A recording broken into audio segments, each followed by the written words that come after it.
अभी single character match कर रहा है, क्यों? क्योंकि मैंने कोई फ्लैग नहीं लगाया हुआ, ग्लोबल का फ्लैग नहीं लगाया हुआ, तो अब ये तमाम में से सेलेक्ट नहीं कर रहा है। अब जो भी पहला कैरेक्टर डालोगे वो मैच कर लेगा। तो सर बट आपने जो इबाद लिखा था वो भी तो मतलब उसने पूरा मैच किया था ना। हाँ लेकिन वो फर्स्ट वाला इबाद मैच किया था अगर मैंने ग्लोबल का फ्लैग नहीं लगाया। तो सर हमने इसमें स्पेस तो नहीं दिया, इसके लिए तो ये एक ही काउंट होगा। कहाँ स्पेस? मतलब हमने इसमें स्पेस नहीं दिया, इसके लिए तो ये एक ही काउंट होगा ना। आप बात नहीं समझ रही, देखें मैं फिर समझाता हूँ।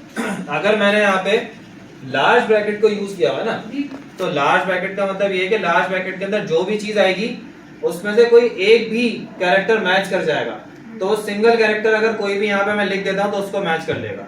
तो अभी मैंने कोई भी फ्लैग नहीं लगाया हुआ, तो इसका मतलब है कि सिर्फ के यहाँ से उठा रहा है और के यहाँ पे लाई करता है, जाहिर सी बात है।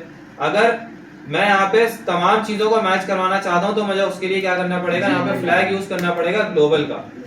तो अब ये तमाम चीजों को मैच कर लेगा, क्योंकि जाहिर सी बात है ए से लेकर जेड तक सब चीजें ही आ रही है उसके अंदर। तो सर आप ब्रैकेट हटाइएगा। हां ब्रैकेट हटा के बताइएगा क्या। ब्रैकेट हटाऊंगा कुछ भी नहीं करेगा, और सिर्फ ब्रैकेट हटा के कोई और सा नाम किसी भी चीज को मैच नहीं करेगा, क्योंकि अभी ये रेंज ले ही नहीं रहा। ए और जेड को लिखूंगा ना, तो ए और जेड अगर कहीं भी लाए कर रहे होंगे तो मैच कर जाएंगे। ए और जेड एक साथ लाए करेंगे। अगर सिर्फ ए लिखूंगा, ए जहां जहां होगा वो बता देगा। तो सर अभी देखिए हमने ब्रैकेट में लिखा, ब्रैकेट में हमने ए टू जेड लिखा, तो इसका मतलब है ए लिखा हुआ सिर्फ, ठीक है जी। पहला कैरेक्टर सबसे पहले ए कहां आ रहा है? एफ के बाद यहां आ रहा है ना, ग्लोबल का फ्लैग हटाते हैं। किसको मैच कर रहा है? सिर्फ एक को कर रहा है। हां, जहां उसको पहले मिलेगा ना ए, वो मैच कर लेगा बस, बाकी नहीं करेगा। अब ग्लोबल करूंगा हां, तो सब जगह अब ग्लोबल का टैग लगाया, ब्रैकेट में ए टू जेड लिखते हैं। सही है, तो सब जगह पूरी जितनी भी लिखी है ना सबको मैच कर लेगा। अगर इस जगह हमने किसी कोई नाम लिख दिया तो जो अल्फाबेट्स नेम के अंदर आएंगे वो उसमें मैच करेगा। ये देखो सबको मैच कर दिया सर वन मैच आ रहा है इसमें। एक मिनट रुक जाओ, ग्लोबल नहीं करा ना सर आपने। आ गया? अब आ गया। सही है, बात समझ में आई? कॉन्सेप्ट क्लियर होना चाहिए कि अगर मैं ग्लोबल का फ्लैग लगाऊंगा तो सब जगह से देखेगा, ग्लोबल का फ्लैग हटाऊंगा तो एक को देखेगा। एक कोई भी कैरेक्टर मिल जाए, ठीक है, क्योंकि हमने पूरी एबीसीडी ले ली। लेकिन एक मसला और है, सर ग्लोबल लगाते हैं, अभी सब मैच कर रहे हैं ना, कैपिटल नहीं कर कैपिटल को नहीं कर रहा कैपिटल को नहीं करेगा। क्यों? क्योंकि वो आपने अपने स्मॉल में लिखा हुआ है। Case sensitive. अब केस सेंसिटिव के लिए कौन सा फ्लैग लगाएंगे? आई का। तो क्या करेगा, केस इनसेंसिटिव हो जाएगा और इसको भी मैच कर देगा।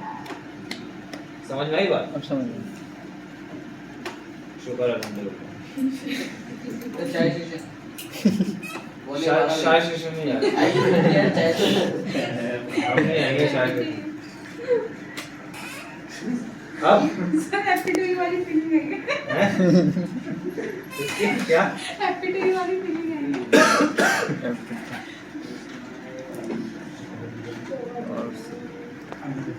मैं चाहता हूँ केस इनसेंसिटिव को यूज ना करो। यूज कब करते हैं? उसको यूज हम जावा स्क्रिप्ट में ये रेगुलर एक्सप्रेशन कैसे लिखेंगे? बता रहा हूँ। रुको जरा सब्र करो।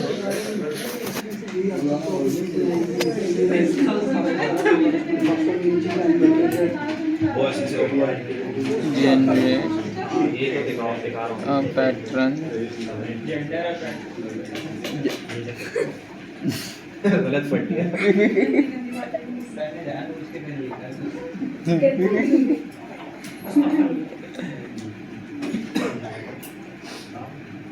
Email and user name and password.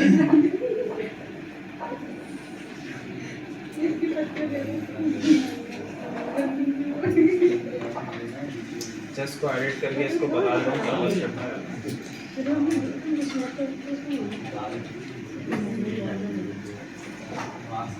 Script का एस बड़ा अरे यार ये लिखना बंद करेगा तो फिर सर दूसरे में दफा में। हाँ वो मैंने किया नहीं इसको।